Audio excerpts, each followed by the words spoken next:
Assam BJP যে doctor Himanta Biswa Sarma ডাঙৰীয়াৰ হাতৰ মুঠিত সেয়া পুনৰ প্ৰমাণ হ'ল। ডক্টৰ হিমন্ত বিশ্ব শৰ্মাৰ আঙুলিৰ ইংগিততে উঠা বহা কৰে ৰাজ্যিক নেতৃত্বই, তাত কোনো সন্দেহ নাই।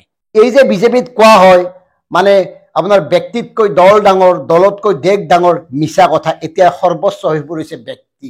অৱশ্যে এইখিনিতে এটা কথা আমি মানিব লাগিব, স্বীকাৰ কৰিব লাগিব, ডক্টৰ হিমন্ত বিশ্ব শৰ্মা ডাঙৰীয়াৰ ৰাজনৈতিক বিচক্ষণতা বা ৰাজনৈতিক কূটনৈতিক যিটো কৌশল তাৰ সন্মুখত সকলো ধাৰাহাই।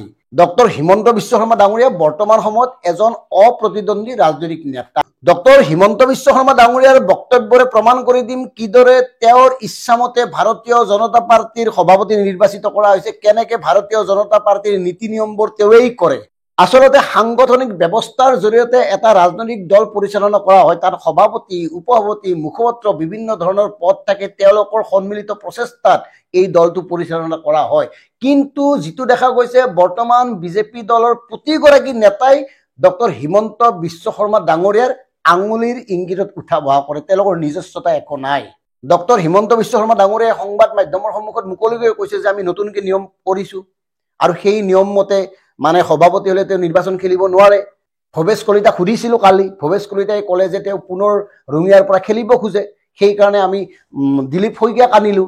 এই আনিলোঁ, কৰিলোঁ, দিলোঁ, এই কথাবোৰ আচলতে দলৰ সভাপতিয়ে ক'ব লাগে।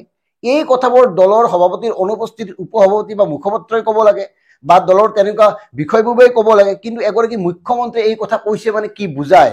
আনহাতে আৰু এটা কথা কওঁ যে মুখ্যমন্ত্ৰী এগৰাকী দলৰ ঊৰ্ধত।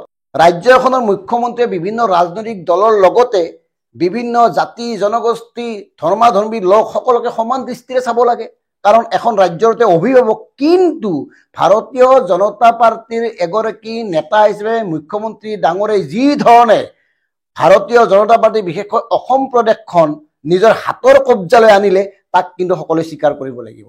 এতিয়া ভাৰতীয় জনতা পাৰ্টিত আগৰ এই কথাবোৰ নাই। আগৰ যি সততা, নিষ্ঠা, একাগ্ৰতা, নীতি নিয়ম, পৰম্পৰা, ঢেৰ কিবা কিবি কয় নহয়, প্ৰশাসনিক কথাবোৰ, মানৱীয় কথাবোৰ, তেওঁলোকৰ সাংবিধানিক কথাবোৰ, এই কথাবোৰ নাই।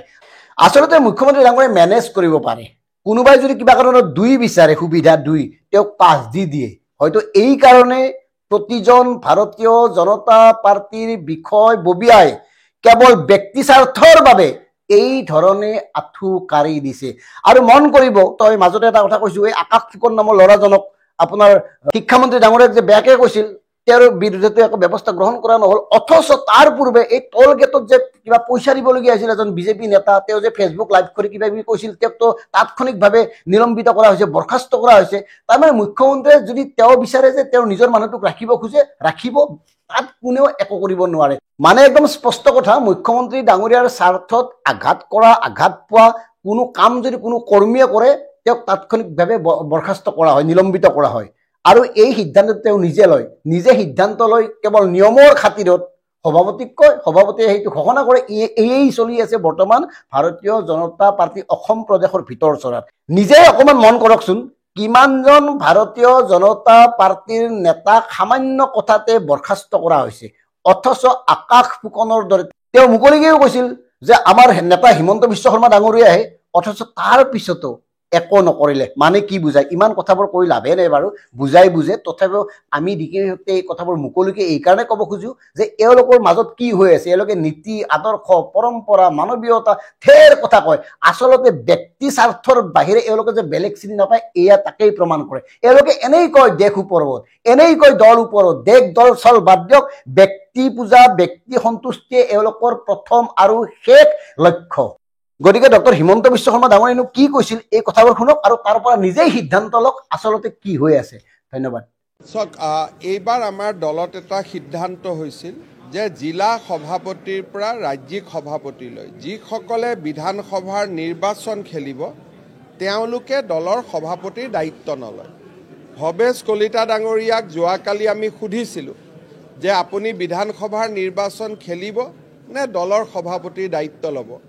তেখেতে আমাক স্পষ্টভাৱে কৈছে যে ৰঙিয়াৰ জনসাধাৰণৰ প্ৰতি তেখেতৰ দায়বদ্ধতা আছে, গতিকে এই মুহূৰ্তত তেওঁ বিধানসভাৰ নিৰ্বাচন নেখেলোঁ বুলি ক'ব নোৱাৰে।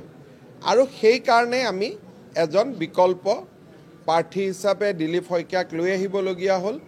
এই নিয়মটো এইবাৰ জিলা সভাপতি, মণ্ডল সভাপতি, ৰাজ্যিক সভাপতি আমি সকলো ক্ষেত্ৰতে প্ৰয়োগ কৰিছোঁ, যাতে যিকেইজন দলৰ সভাপতি তেওঁলোক যাতে বিধানসভাৰ প্ৰাৰ্থী নহয়। গতিকে তেওঁ নিজে সিদ্ধান্ত ল'লে যে মই ৰঙিয়াৰ আকৌ এবাৰ নিৰ্বাচন খেলাৰ মোৰ ইচ্ছা আছে, আৰু সেইকাৰণে তেওঁ নিজেই আমাক জনালে যে তেওঁ এইবাৰ দলৰ সভাপতি হ'ব বিচৰা নাই। দলৰ সভাপতিজনক এইবাৰ আমি ২৬ৰ নিৰ্বাচনী প্ৰক্ৰিয়াৰ পৰা আঁতৰাই ৰাখিছোঁ।